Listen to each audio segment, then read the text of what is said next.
Mori was glowing brightly when we first met. If I had known what that meant, I might have run the other way. It was the summer of 3rd grade, an abnormally rainy one where my sweat never really dried, no matter how long I sat in front of the fan.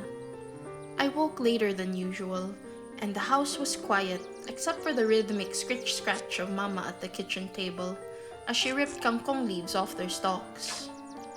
Behind her, a sharp ray of golden light stabbed through the gap in the curtains, streaking white across the metal mesh screen. My eyes grew wide. Sunlight! I rushed to the window and pushed the floral curtains aside. The sky was a startling shade of blue, with only a few wispy clouds left over from the morning downpour. The neighborhood steamed as the noontime heat hit the wet asphalt. "I see you're pleased by the weather," Mama said without looking up. A foreign soap opera played from her phone, which was propped against the picture.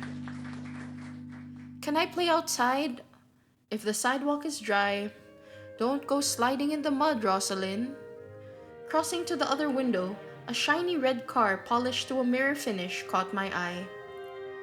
It was parked across the road, completely out of place in our dusty subdivision. "Whose is that?" Mama peeked out beside me, wiping her wet hands on the hem of her faded blouse. Forgot to tell you.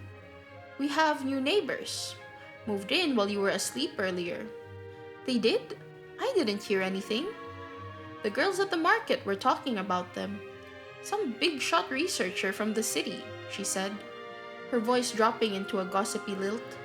"They mentioned something about them having a son around your age." "Another kid!" Excitement shot through me. We lived at the far edge of the subdivision, where the houses thinned out into vacant grassy lots. There were 0 kids my age, just me and the stray cats. "Promise to come back once it starts raining again," Mama warned. In my rush, I shoved my rubber slippers onto the wrong feet and had to scramble to switch them back after 2 awkward steps. The clouds could roll back any minute. If the neighbor's kid had a bike, or even a cool handheld console, we'd need all the dry time we could get. But if he didn't... Should I take something? I hovered by the door, bouncing on the balls of my feet. My tablet? A book? Mama reached into the pantry and tapped my shoulder, handing me a crinkling yellow pack of banana chips. "Share," she said with a wink. "Make a friend today." My hair whipped against my cheeks from how hard I nodded as I stepped onto the street. Banana chips clutched tightly against my chest like the peace offerings from the seed chip story we read in school. How cool would it be if our new neighbors were actually Botanarian? I've never seen one up close before. Would they look more human? Plant? Would they sound different? Smell different? Muddy ground gave way under my slippers with a loud squelch. Flecks of mud splattered against the backs of my legs. Rainwater still dripped from the roof in uneven plinks, and the air smelled faintly of wet grass and fresh paint. The garage across the street was open and empty. The shiny red car sat silent in the driveway. The house itself looked like an older, bigger version of mine, just newly renovated. The front porch was empty. With the doors closed and the windows dark, it didn't even look like anyone lived there yet. I knew I should probably knock, but the side gate was already open, practically inviting me in. Besides, I'd spent all summer playing in this yard before the neighbors moved in, and in my head, it still kind of belonged to me. They'd cleared the grass near the driveway, but past the side gate, the lot was still wild with overgrowth. Unpruned bougainvillea tangled with tall blades of kogon, and their sharp edges scratched against my arms as I followed my familiar route around the perimeter. I watched my step around piles of leftover construction debris until the mango tree came into view. Something strange near the base of it immediately caught my attention. Even beneath the shifting shade, a soft shimmer bled out from behind the trunk, casting light over the exposed roots and scattered dead leaves. Heart hammering against the bag of banana chips, I moved slowly, making a wide, careful circle around the tree, unable to look away from the strange light. As the edge of the trunk finally gave way, the source came into view. I've found him. He was sitting in a small clearing where the sun hit the hardest, leaning back against the gnarled bark. At first glance, he looked almost normal. Shaggy brown hair, a striped t-shirt, and cargo shorts. But as he reached up to scratch his nose, his hand caught the sun. It glowed a vibrant, translucent leafy green, as if the sunlight was passing straight through him. Wait, is that... The green didn't stop at his hands. It streaked unevenly up his arms in layered shades, fading back into normal skin near his elbows. His legs were the same, blue-green from the feet up, ending where his shorts brushed his knees, like someone started painting him and stopped halfway through. Those green dipped patches seemed to breathe, sending out a glow so bright it blurred his edges.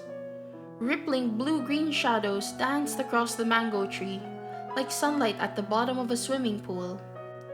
A reckless, itchy urge struck me to reach out and poke him, just to see if my finger would pass straight through. I leaned in a little closer. Green traced the sides of his neck and curled along his jaw and temples. Faint streaks ran across his face, the color stopping just below his cheeks. As I took another step, a dry twig snapped under my slipper. He flinched, his eyes flying open, dark, wide, and human.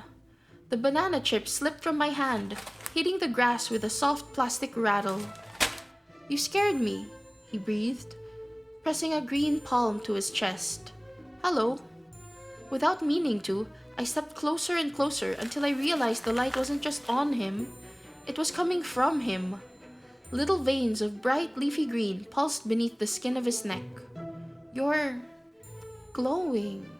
"Yes," the boy said, looking down at his arms as if noticing it for the first time. "I am glowing. It happens when I'm happy, or when the sun is bright." Yeah. Torn between running back to Mama and staying to see if he'll suddenly float to outer space, I hovered there awkwardly. I pointed across the street. "I'm from over there." "We just moved here," he said. He shifted against the tree bark, suddenly unsure of what to do with his hands. A second later, his stomach let out a long, thunderous grumble that echoed in the quiet yard. I snorted before I could help it, then quickly crouched to grab the fallen banana chips. "You like these?" His expression turned eager as he stared at the bag. "I've always wanted to try them," he said. "I saw them at the stalls on the way here, but Dad said they might mess with my... His nose wrinkled as he tried to remember. "Wait." I clutched the banana chips tighter. He looked human mostly, but the glowing green skin kept snagging my brain. Botanarians were green too, but they were green all over. Not like this, and they definitely didn't glow. "You can eat this?" The boy smiled shyly. "Uh-huh, but I can photosynthesize too." Dad said it's an either-or for me. He held out his glowing arm again, like that explained everything. "I'm a...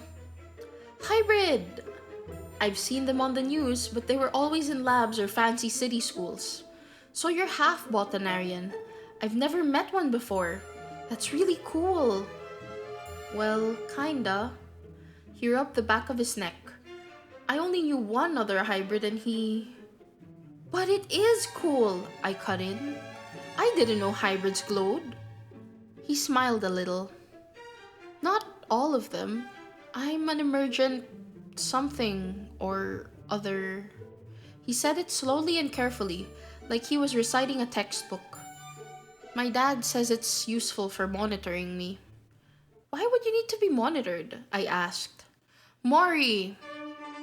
A man's voice bellowed from somewhere inside the house, sharp and authoritative. "On the count of 5.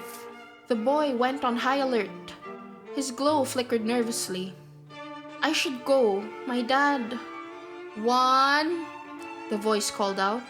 He was already scrambling to his feet when my hand shot out and caught his wrist. "Wait, take the chips." "Two," the voice continued. "Are you sure?" He hesitated, glancing from the bag to me with an apologetic look.